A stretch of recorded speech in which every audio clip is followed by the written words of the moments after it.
తూర్పుగోదావరి జిల్లా కోరుకొండ మండలం కాపవరం గ్రామంలో పాసాలమ్మ అమ్మవారి జాతర ముగించుకుని విశేష అన్నదాన కార్యక్రమం నిర్వహించారు. దేవస్థానానికి చేరుకున్న శ్రీనివాసరావును ఆలయ కమిటీ ఘనంగా సత్కరించింది.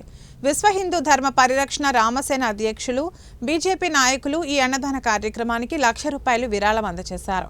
అంతేకాకుండా 1000 మంది మహిళల పేర్లు నమోదు చేసుకుని వారి నుండి 200 మందికి లక్కీ డిప్ ద్వారా కంబాల శ్రీనివాసరావు ఆర్థిక సహకారంతో ఉచితంగా చీరలు అందజేశారు. హిందూ ధర్మాన్ని రక్షించడం కోసం సేవా కార్యక్రమాలు నిర్వహిస్తున్నట్లు తెలిపారు.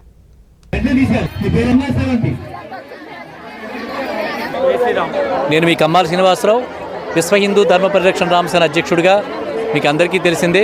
అలాగే భారతీయ జనతా పార్టీ నాయకుడిగా కూడా మీకు అందరికీ తెలిసిందే.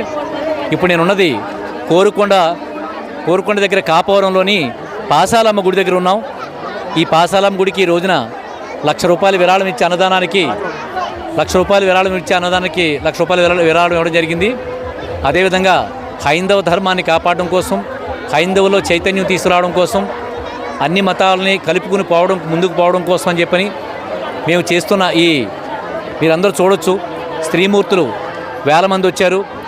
వీరందరికీ కూడా దాదాపుగా 1000 మందికి పైన మేము రిజిస్ట్రేషన్ చేయించుకుని కాపవరం, కోరుకొండ, వెస్ట్ గోనగూడెంలో రిజిస్ట్రేషన్ చేయించుకుని పాసాలమ్మ గుడి దగ్గర ఈరోజు మహిళలకి 200 చీరలు బహుమతిగా ఇవ్వడం జరిగింది. అవి కూడా చాలా మంచి చీరలు. అమ్మ ఈరోజు అన్న సంతర్పణ కోసం ₹1,00,000, నేను రాజరాజేశ్వరి గుడికి ₹1,00,000 ఇచ్చాను, గంటారం గుడికి ₹1,25,000 ఇచ్చాను, అలాగే తలుపుల గుడికి ₹1,00,000 ఇచ్చాను.